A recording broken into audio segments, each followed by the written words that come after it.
Hola a todos y bienvenidos a un nuevo proyecto EDH. Mi nombre es Francisco y hoy día retomamos el proyecto Tutorías, donde discutimos temas vinculados a cómo mejorar nuestro desempeño o nuestras tomas de decisiones dentro de una partida EDH o Commander.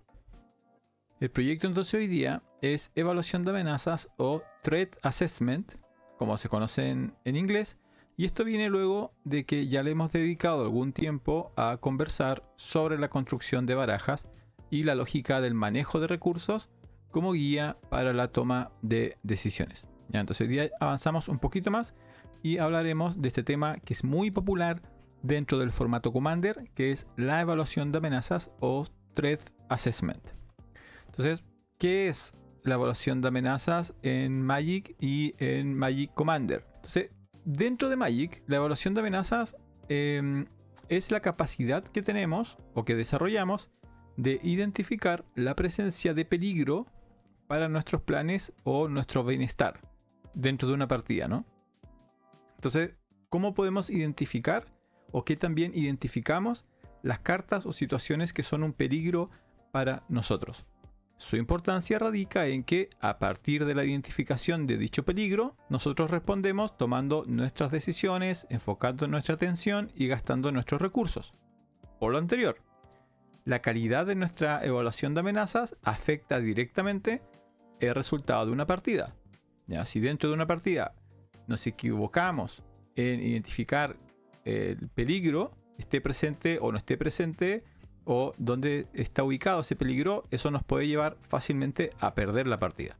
Por eso es un tema muy discutido dentro de los foros y canales que tratan el tema de Magic y Magic Commander. La llegada de Magic Commander o EDH como formato ha hecho que la discusión sobre evaluación de amenazas aumente significativamente porque es una estructura multijugador. Pero en la práctica la evaluación de amenazas siempre ha estado. Entonces vamos a ver un poco cómo funciona esta idea general de evaluación de amenazas, partiendo desde la primera expresión de Magic, la más simple, que es 1 contra 1. Entonces cuando juegas Magic 1 contra 1, no hay explícitamente tanta evaluación de amenazas porque naturalmente, ¿cierto? La principal amenaza es todo lo que representa el jugador del frente. Entonces, como somos solamente dos jugadores y ambos queremos la victoria, naturalmente mi victoria depende de la derrota del oponente. Y mi oponente trabaja activamente para afectarme negativamente a mí. Pero veamos un ejemplo, ¿cierto? Estamos contra nuestro oponente y nuestro oponente tiene un Grizzly Bears, que es una criatura 2/2 por 2 que no hace nada. Y nosotros tenemos un ángel de Serra, que es un ángel 4/4 que vuela, tiene vigilancia y cuesta un poco más, cuesta 5. En esta situación, la pregunta es, ¿cuál es la principal amenaza? O sea, ¿dónde está el principal peligro? Y la respuesta sería que el principal peligro lo tenemos nosotros. O sea, Ángel de Serra es la principal amenaza porque en la forma en la cual interactúa con el oso es que el Ángel de Serra puede bloquear al oso productivamente porque es una 4/4 y además puede atacar tranquilamente porque tiene vigilancia y no puede ser bloqueada por el oso, ¿ya? Entonces nosotros tenemos en este caso la amenaza principal en mesa y correspondería al oponente encontrar una respuesta, si no va a morir, inevitablemente va a morir, ¿ya? Entonces en este caso uno podría plantear que con este estado de mesa nosotros no necesitamos gastar más recursos que simplemente dirigir nuestro ataque al oponente. Entonces, si nosotros tuviéramos, por ejemplo, un pacifismo en la mano, no necesitamos jugarlo. No tendría sentido hacerlo porque el oso no es una amenaza para nosotros, ¿ya? Simplemente en este estado de mesa lo que va a pasar es que vamos a dirigir al ángel contra la vida de nuestro oponente y a menos que nuestro oponente haga algo, nosotros ganamos, ¿ya? Ahora, mismas cartas, distinta situación.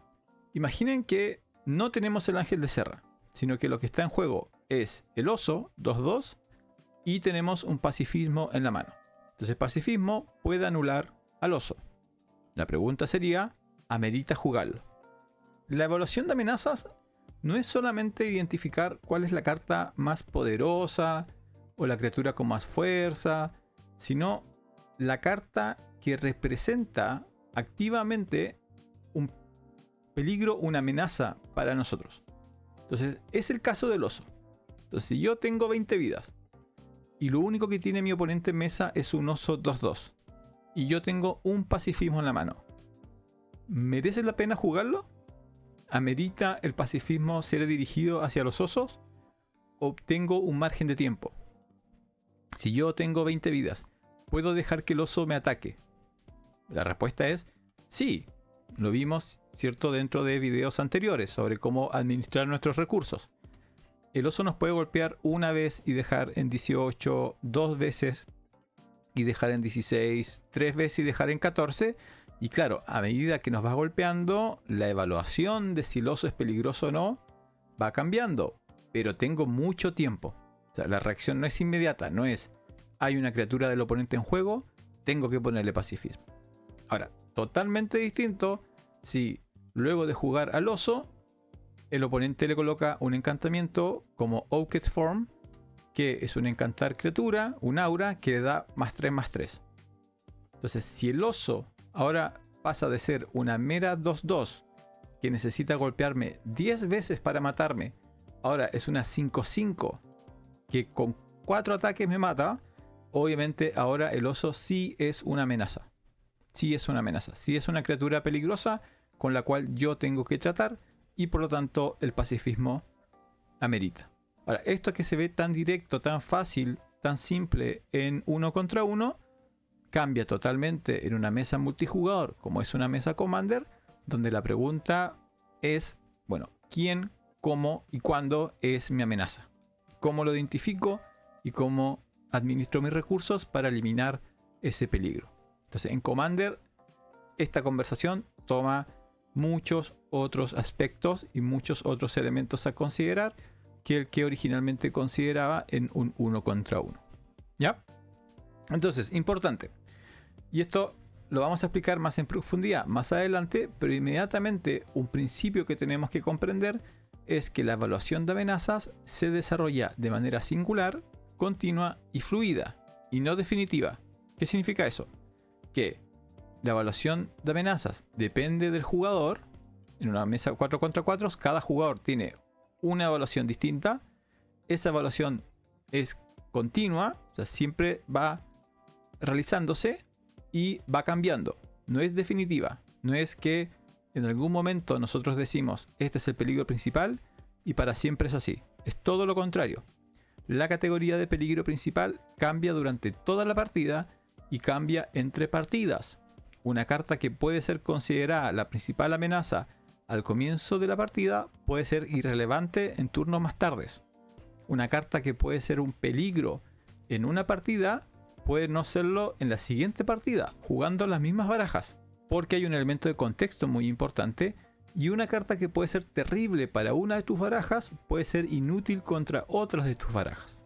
No se trata la evaluación de amenazas de tener una lista definitiva de las 5 criaturas más peligrosas o las 10 cartas más peligrosas, sino que es siempre dependiente del contexto, ¿ya? Entonces es un proceso el cual hay que trabajar, con el cual se va adquiriendo experiencia. De eso vamos a hablar ahora en más detalle. Por esto es que la evaluación identifica dentro de los elementos para fortalecerla 2 aspectos fundamentales. O sea, hay 2 cosas muy importantes que desarrollar o que comprender para fortalecer tu capacidad de evaluación de amenazas. Y estas son nuestra capacidad de captar y usar la mayor cantidad de información disponible y la lectura del estado de mesa y proyección del desarrollo de juego. O sea, mientras más información disponible, posiblemente mejor nuestro diagnóstico, y mientras mejor nuestra capacidad de comprender lo que está pasando y de cómo eso que está pasando se va a desarrollar, también mejora nuestra evaluación de amenazas, ¿ya? Y esto suena quizá un poquito complejo, quizá un poco técnico, y es porque lo es. La evaluación de amenazas es una habilidad muy compleja de desarrollar, no difícil de desarrollar, pero sí requiere tiempo, requiere práctica, nos vamos a equivocar muchas veces. De todo eso ahora vamos a hablar un poco. Entonces los vamos a poner en una situación de un jugador Commander. Entonces, lo primero que pasa cuando te sientas en una mesa con otros 3 jugadores es que comienzas a recibir información. Ya los conoces o los puedes no conocer, pero si los conoces, ya sabes quizás quién es el más competitivo o quién es el más agresivo o quién juega de manera más agresiva. Entonces, con el mero hecho de que tú te sientes con 3 personas, es posible que tú digas, resulta que Diego es el más competitivo, o Diego siempre viene a ganar, o a Diego le importa mucho ganar. Por lo tanto, inicialmente le voy a prestar atención a Diego, porque Diego puede ser el que represente la mayor amenaza. Ahí ya tenemos información, ahí ya podemos comenzar a tomar decisiones. Luego, cada jugador saca su baraja, y cuando cada jugador saca su baraja, nos muestra su comandante. Y ahí volvemos a recibir información. Información respecto a la cual tenemos que estar atentos. ¿Qué comandantes están jugando nuestros oponentes? Y no solamente identificarlos, sino qué sé de esos comandantes. ¿Qué información me entregan esos comandantes? Entonces digamos que estábamos jugando contra estos 3 y uno te muestra a Tergrid, otro te muestra a Lightpath y otro te muestra a Hagar. Entonces, inmediatamente, si es que yo llevo un periodo de tiempo relativamente intermedio jugando Commander, sé que hay uno de esos comandantes que es más peligroso que los otros 2, y ese sería Tergrid. Yo no sé cuál es el nivel de baraja que está construido cada uno de nuestros oponentes, pero lo que yo sé de antemano, la información previa, me dice que si tengo que cuidarme de uno, es Tergrid. Y a partir de eso, tomo decisiones. Pero lo interesante de este proceso es que a medida que avanza la partida, cada vez aparece más y más información, y esa información tenemos que irla tomando en cuenta. Entonces comienza la partida, tenemos que observar cuáles son las primeras jugadas de cada oponente.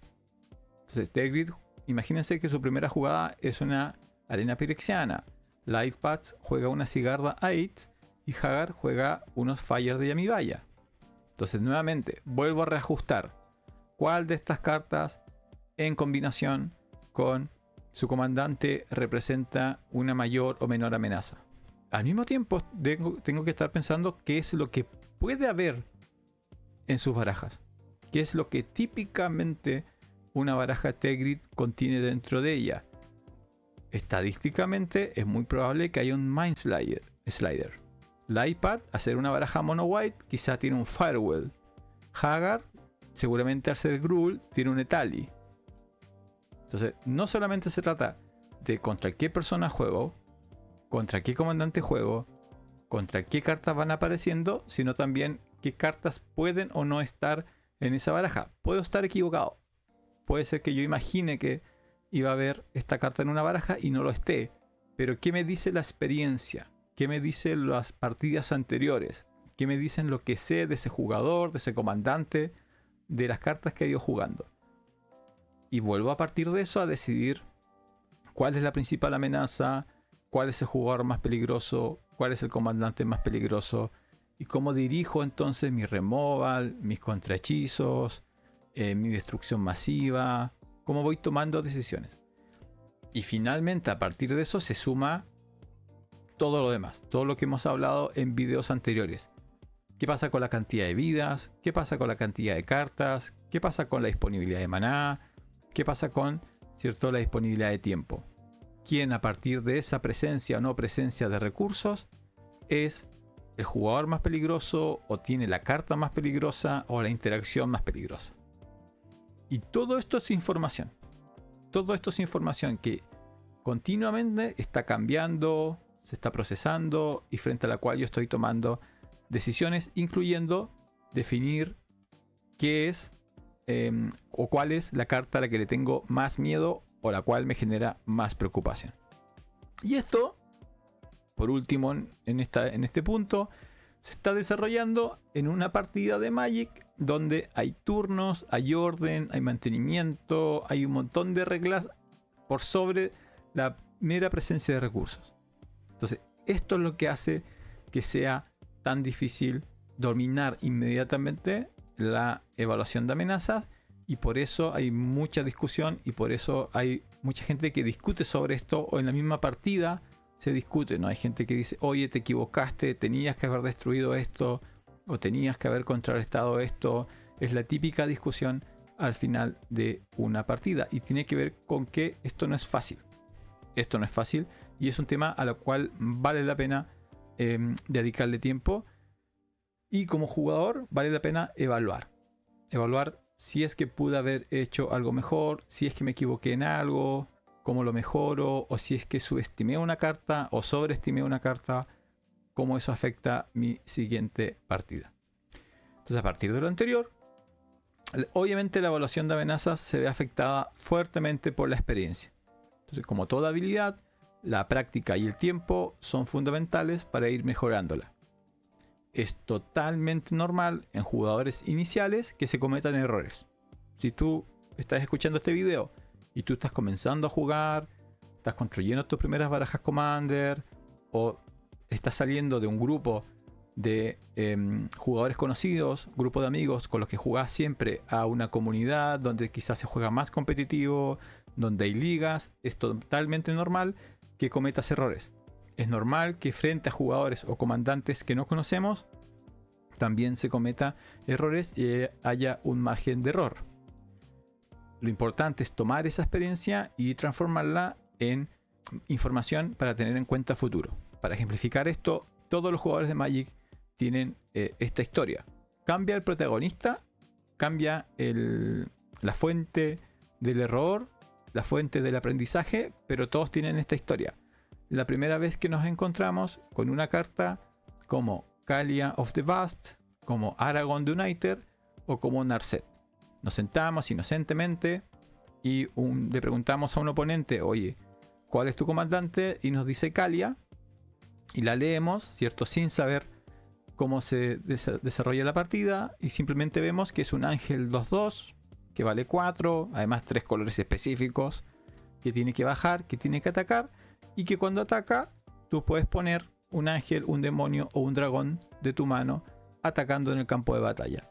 Y normalmente, de nuevo, mucha gente tiene esta historia, piensan que, bueno, entrará un dragón muy poderoso, un ángel muy poderoso, pero más o menos uno dice, puedo visualizar por dónde se va la cosa. Y que la sorpresa que nos llevamos, la baraja acelera, pensamos que Kaalia iba a entrar al cuarto turno y nada, que entró al tercero, incluso con prisa, ataca a Kaalia y nosotros decimos, bueno, ¿qué ángel o qué dragón va a entrar en juego? Y nada, que entra Master of Cruelties, este demonio 1/4/5, que tiene daño primero, que tiene toque mortal, que solamente puede atacar solo, pero que la regla de Kaalia te permite saltar ese punto, y que dice que cuando él ataca a un jugador y no es bloqueado, ese jugador tiene toda su vida transformada en 1 y él no hace daño de combate, pero resulta que la que sí hace daño de combate es Kaalia. Entonces descubrimos que cuando Kaalia ataca muy rápido y baja un Master of Cruelties, puede matar a un jugador de un golpe en el tercer o cuarto turno. Y esta criatura que nosotros pensábamos que era inocente o que comprendíamos el alcance de sus poderes, no era nada como eso. Lo bueno es que nunca nos vamos a olvidar de esa persona que nos mató con Kaalia en el tercer o cuarto turno de esa mesa de Commander. Lo mismo con Aragorn the Uniter, que a partir de Señor de los Anillos pensamos, este personaje famoso en su versión de 4 colores, una 5/5, que hace una habilidad por cada color, igual, que simpático, que interesante, que entretenido, pone fichas, te permite adivinar, o hace 3 puntos a la cabeza, o gana +4/+4, ¿cierto? Así como un comandante que te da muchos premios cuando bajas otras criaturas, y quizás lo deja entrar, y quizás no gastas tu removal en él, porque dices que es lo peor que puede pasar, y alguien le coloca unas runas o de Deux sobre él, una aura verde y roja, que le da +1/+1 si es verde, le da +1/+1 si es rojo, y además si es rojo le da dañar 2 veces, y si es verde le da arrollar. Y sin darnos cuenta, esta inocente 5/5, este Aragorn, se transforma en, durante ese turno, una 11/11 que arrolla y daña 2 veces y nos mata de un solo golpe. De nuevo, no lo contemplábamos, no pensábamos que iba a ser eso, ahora ya lo sabemos. Y la otra historia que mucha gente también va a entender es, te juegan un Narset, Partners of Bills, este Planeswalker, máxima infrecuente, un mana incoloro, 2 azules, dice cada oponente no puede robar más de una carta cada turno, y tiene una habilidad de -2, donde miras el tope de tu biblioteca, revelas una carta de no criatura, no tierra, y la colocas en tu mano, y el resto va al final de tu biblioteca. Y tú dices, ah, qué simpático, un Planeswalker infrecuente, con menos habilidades, que no me deja robar cartas extra, pero tú dices, no es un problema, porque quizá mi baraja no tiene robar cartas extra, y de todas formas no me importa, porque tengo una mano saludable de 5 o 6 cartas. Y ¿qué es lo que la mayoría sabe que viene ahora? Ese mismo jugador juega un Windfall, un conjuro azul que dice que todos los jugadores descartan su mano y roban el número igual al mayor que haya sido descartado de esta manera. Y el dueño de Narset llena su mano de cartas y todo el resto se queda con una o menos cartas en su mano. Entonces, no lo sabíamos, no lo esperábamos. Dejamos vivo a Kaalia, dejamos vivo a Aragorn, dejamos vivo a Narset. Tuvimos que vivir este trauma, no nos vamos a olvidar más. Lo importante es que no nos olvidemos. Entonces la próxima vez que un oponente se sienta frente a nosotros con una Kaalia, que nos juega un Aragorn o nos juega un Narset, vamos a estar preparados. Esa es la única forma de ir mejorando nuestra capacidad para evaluar amenazas. Ahora, antes de irnos, algunos puntos que podemos recomendarles para considerar cómo mejorar o fortalecer nuestra capacidad para evaluar amenazas. Lo primero, parece obvio en este punto, la evaluación comienza de inmediato. En el momento que nos sentamos a jugar y preguntamos ¿qué comandante está jugando, amigo desconocido? Ese comandante es una fuente de información. ¿Ya? Está bien que no sepamos, no seamos enciclopedias de todos los comandantes disponibles, pero sí tenemos que prestar atención, sí tenemos que intentar comprender hacia dónde va la cosa. De nuevo, podemos estar equivocados, pero eso es un riesgo que vale la pena correr. Entonces, si te juegan un Yuriko, tú sabes para dónde va la cosa, ¿cierto? Sabemos que esto se trata de ninjutsu, se trata de criaturas pequeñitas que van a entrar rápidamente al campo de batalla, que luego Yuriko va a entrar con su coste de commander a través de ninjutsu, y luego van a transformar esas pequeñas criaturitas en disparar la vida de Yuriko consistentemente y perder muchas vidas. Si nos juegan un Sur, ya sabemos lo que va a pasar. Es una baraja posiblemente de encantamientos, posiblemente control, posiblemente hay un par de combos dentro de encantamientos que van a hacer que el jugador de Sur o mate muy rápido o sea él invulnerable. Si nos juegan un Oloro, sabemos lo que va a pasar. Control, lento, desgastante, cambio de vida, colores blanco, azul y negro. O sea, la partida se viene lenta, contrahechizos, destrucción masiva. Entonces, esa información tenemos que tomarla en cuenta. A partir de nuestro conocimiento o experiencia, entonces podemos determinar cuál de los comandantes enemigos podría ser el más peligroso para nosotros. Entonces, no se trata de cuál es el más peligroso en absoluto, en un total, sino cuál para nosotros es el peor. No solamente existen diferencias entre el nivel de poder puro de las leyendas, hay leyendas que objetivamente son más poderosas que otras, sino que además tenemos que tomar en cuenta las diferencias en estrategias y evaluar a partir de los matchups entre barajas. La principal decisión en este punto se representaría entonces en cómo evaluamos nuestra mano inicial. Entonces, si estoy jugando contra Yuriko, tiene mi mano inicial la capacidad para interactuar con criaturas pequeñas imbloqueables. Puedo responder a esa situación al comienzo de la partida, o quizás mi mano muy lenta. Si estoy jugando contra Sur, tiene mi baraja o mi mano inicial capacidad para enfrentarse a encantamientos. Si estoy jugando contra Oloro, ¿cuál va a ser mi ritmo de juego a partir de mi mano inicial? ¿Voy a acompañar a Oloro en una estrategia lenta a mediano o largo plazo? ¿O voy a intentar ser muy agresivo y eliminarlo antes de que él tome control de la mesa? Entonces, cómo mi baraja interactúa con Yuriko, con Sur o con Oloro, y cómo mi mano inicial posiblemente interactúa con su mano inicial. Quizás tengo una mano jugable, pero aún así tengo que hacer mulligan porque es muy lenta para enfrentarse a Yuriko, o es muy inactiva para enfrentarse a Oloro y a Sur. Tengo que tomar eso en cuenta. Y, de nuevo, considerando cuál de los tres o cuál de esta estrategia me molesta más, con la cual puedo interactuar peor, con la cual interactúo mejor, a cuál realmente le tengo miedo y a cuál realmente no me preocupa o tengo confianza que mi baraja naturalmente puede enfrentarse. Segundo, el peligro de una carta no solamente responde a su poder. Cuando hablamos de peligro, cuando hablamos de amenaza, no solamente hablamos de si una carta es poderosa o no, ¿ya? Les voy a dar 3 ejemplos de cartas. Les presento, lo deben conocer, Serra Ascendant. Una carta 1/1 blanca, cuesta 1 blanco, que tiene vínculo vital, que dice que mientras tú tengas 30 o más vidas, gana +5/+5 y volar. Les presento el Sol Ring, que por un mana incoloro es un artefacto que te da 2 mana incoloro.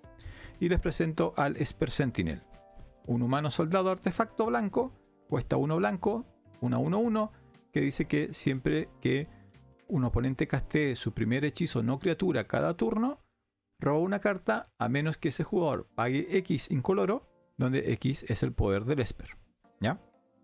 Entonces, obviamente la mayoría de ustedes conocen estas 3 cartas. Si yo les preguntara desde la nada cuál es el nivel de poder de estas cartas dentro del formato Commander, la primera reacción sería decir alto. Son 3 muy buenas cartas, particularmente Sol Ring, particularmente Esper.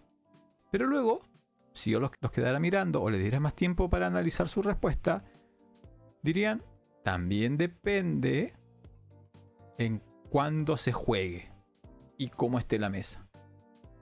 O sea, la reacción instintiva respecto a mirar un Esper Sentinel, un Sol Ring o un Serra Ascendant es imaginarse qué pasa si mi oponente comienza su partida con esta carta. El terrible primer turno Sol Ring, primer turno Esper o primer turno Serra Ascendant. Pero luego yo les puedo decir, pero ¿y qué pasa si es el turno 8? ¿Qué pasa si es el turno 10? ¿Qué pasa si el dueño del Serra Ascendant ya no tiene 30 vidas cuando lo juega, sino que tiene 20? ¿Qué pasa si el jugador que juega el Sol Ring es su única jugada luego de que alguien destruyó todas las criaturas en mesa? Y su turno 7 es girar una tierra y jugar un Sol Ring. ¿Qué pasa si un Esper también entra en un turno muy tardío y mi baraja no tiene hechizos o no tiene muchos hechizos no criatura, o todos tenemos el suficiente maná para pagar el impuesto? ¿Siguen siendo tan amenazantes? La respuesta es no. Siguen siendo poderosas y siguen siendo peligrosas, pero en otros contextos. Entonces, no se trata la evaluación de amenazas de tener una lista mental de cuáles son cartas que tengo que remover sí o sí. Se trata de la capacidad de decir, esta carta que yo sé cuál es su potencial, cuál es la probabilidad de que desarrolle ese potencial. Entonces estas 3 cartas son 3 cartas muy poderosas que pueden cambiar una partida en los primeros turnos. A medida que la partida avanza, van perdiendo ese potencial.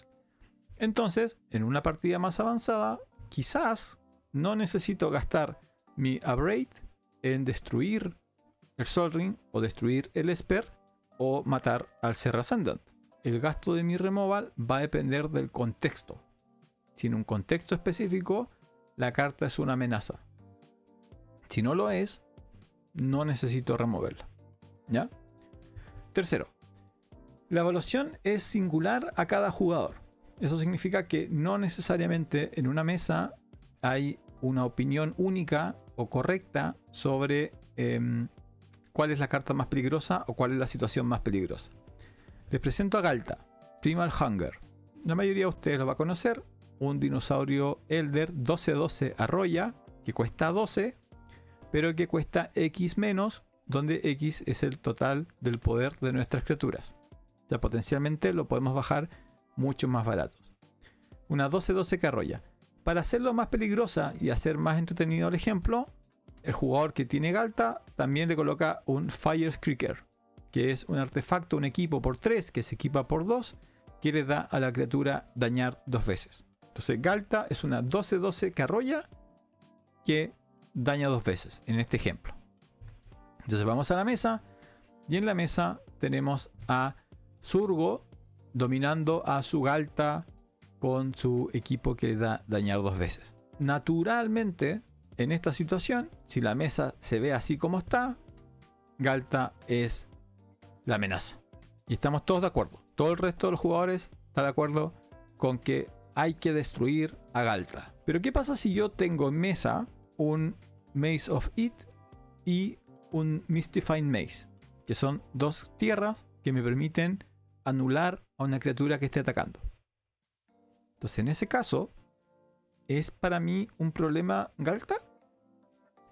Y la respuesta es, así como está la mesa, no.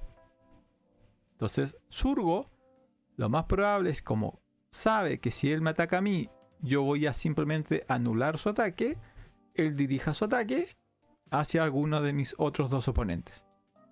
Entonces para mis oponentes Galta es la principal amenaza. Para mí ya no lo es, porque yo la puedo controlar. Por lo tanto, no amerita que yo invierta más recursos en destruir a Galta. Puedo esperar. De hecho, puedo disfrutar ver a Galta aplastar a mis oponentes, mientras yo quizás preparo otra jugada, invierto mi maná, mis cartas y mis decisiones en desarrollar otra línea, que no sea simplemente destruir a Galta. Mientras tanto, los otros 2 oponentes sí tienen que gastar sus recursos en destruirlo a él. Ahora veámoslo de otra manera. Se mantiene el Galta peligroso y ahora resulta que los que tienen el Maze son los oponentes. Y en este caso, soy yo el único que ve como la principal amenaza inmediata a Galta. Él es el peligro porque no solamente mis oponentes tienen formas de evitar ese daño, sino que soy el único vulnerable, por lo tanto, inevitablemente, ese dinosaurio se viene para acá. Entonces, ahora yo necesito urgente encontrar una respuesta para ese peligro, mientras mis otros 2 oponentes no están preocupados y por lo tanto, yo no puedo esperar a que ellos lo destruyan. Entonces, la evaluación es singular a cada jugador que está jugando la partida. Una carta que sea la amenaza principal para nosotros no necesariamente será la amenaza para los demás oponentes. Parte de lo que debemos aprender entonces es a considerar, identificar lo que otros oponentes observan como sus amenazas principales. Esto nos va a permitir proyectar posibles jugadas a futuro. O sea, si todos los jugadores sabemos que Galta es el peligro, yo puedo proyectar de que podemos trabajar juntos para removerlo. Pero si yo visualizo que solamente Galta es un peligro para mí, no puedo confiar en que mis oponentes van a participar de ese proceso. El proyectar posibles jugadas a futuro respecto a mis jugadas, las jugadas de los oponentes, además de saber si somos los únicos preocupados de alguna carta en particular. Lo otro y lo último, el último cuarto punto. La evaluación no solo considera las cartas en juego. Veamos, hay 4 jugadores y hay un Zurgo. Y el Zurgo es lo único en juego. Ya, alguien tiró un Firewall y removió todos los encantamientos, todos los artefactos, todas las criaturas. Lo único que están es los jugadores, sus tierras, y ahora Zurgo juega a Zurgo. Y Zurgo tiene que decidir a quién ataco. Y para decidir a quién ataco, Zurgo lo que debería estar haciendo es decir, o intentar predecir cuál de los 3 es mi amenaza principal. ¿A cuál de los 3 le tengo más miedo? ¿Cuál de los 3 puede más rápidamente controlar a Zurgo? Porque si logro eliminar al más peligroso, teóricamente mi camino se va haciendo más fácil. Pero ¿cómo hago ese proceso? Si no hay nada en mesa, ya, si no hay criaturas bloqueadoras, si no hay tierras que lo puedan controlar, si no hay removal presente en la mesa. Y esto es porque no solamente cuando evaluamos la amenaza, evaluamos lo que hay en mesa, evaluamos todos los elementos que están influenciando el juego. Entonces aquí es donde aparecen preguntas como: ¿quién tiene más cartas en la mano? quien tiene más cartas de mano es quien potencialmente tiene más respuestas a Surgo.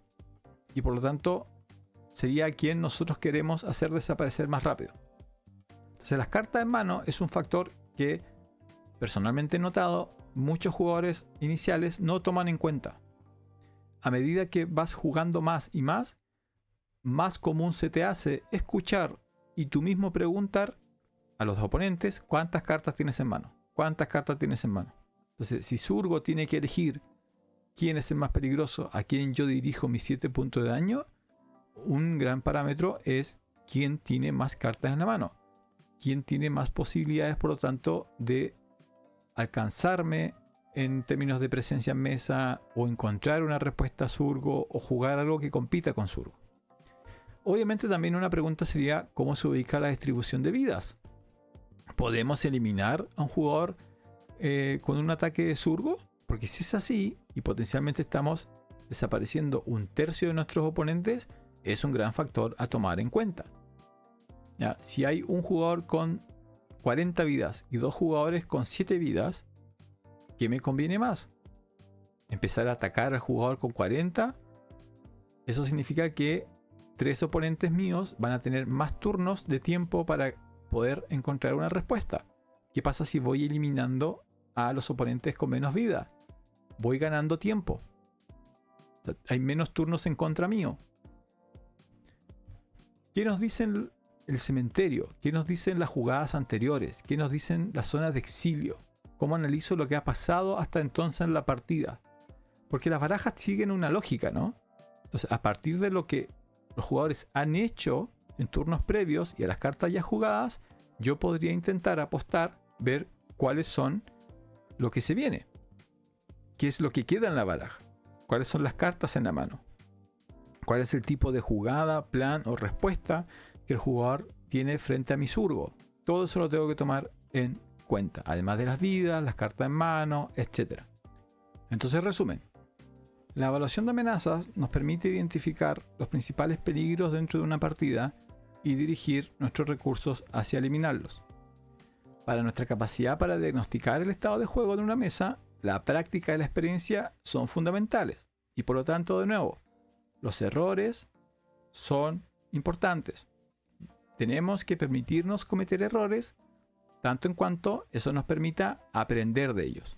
Entonces, mientras más juguemos, mientras más perdamos, mejor debería ir siendo a través del tiempo nuestra capacidad para evaluar las amenazas y no cometer los mismos errores. Ahora, sobre la evaluación en sí, consejos a tomar en cuenta. Comprender que la evaluación comienza desde el inicio de la partida. Todo lo que tú sepas, todo lo que puedas proyectar, todo lo que sabes, todo lo que tu instinto te dice que un comandante puede o no puede hacer, todo eso entra a la hora de tomar decisiones, partiendo desde qué puede y no puede hacer mi mano inicial en contra de esos posibles peligros. Luego, no solamente evalúa el poder puro, sino el contexto. No se trata de una lista de las 10 criaturas que debes eliminar. Se trata de qué criatura en un momento determinado, en una situación determinada, es la más peligrosa. Considera distintas respuestas para distintos jugadores. No porque para ti una carta sea la más peligrosa, significa que para el resto de la mesa lo es. Y no solo considera las cartas en juego, sino todos los elementos de la partida. Cartas en manos, vidas, cartas jugadas, cuáles son las posibles cartas en las barajas. Todo eso nos entrega información para realizar una mejor evaluación de amenazas. Hasta aquí el video de hoy día.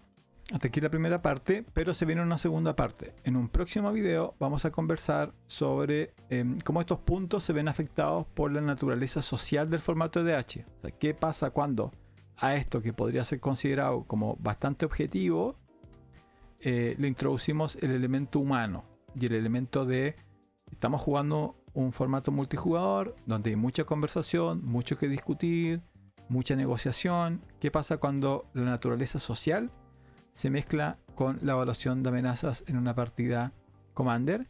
Y veremos algunos ejemplos que he estado guardando sobre lo que podría ser considerado errores típicos o situaciones que se repiten dentro de una partida y que tenemos que ser conscientes de su existencia, ¿ya? Eso en un próximo video porque no quería hacer esto tan largo. Entonces hoy día vimos quizás su aspecto más general, y en próximos videos vamos a ir más a detalles, y obviamente quedo atento a los comentarios si tienen preguntas, consultas sobre esta temática, ¿ya? Pero vamos a realizar un par de estos videos de evaluación mientras preparamos los videos que tienen que ver con barajas construidas a partir de las leyendas que nos llegan de Bloomburrow, ¿ya? ¿Cuál va a ser nuestra experiencia jugando la próxima edición de Animalitos? Esperemos que sea buena. Hay muchas leyendas interesantes y vamos a intentar construir ahí un buen número. Por lo pronto, espero que el video les sea útil, les parezca interesante. Gracias por apoyar al canal, por sus comentarios, por la gente que nos sigue y nos coloca me gusta. Intentaremos mantener bien alimentado al canal. Por lo pronto, eso por hoy. Mi nombre es Francisco y que tengan una muy buena semana.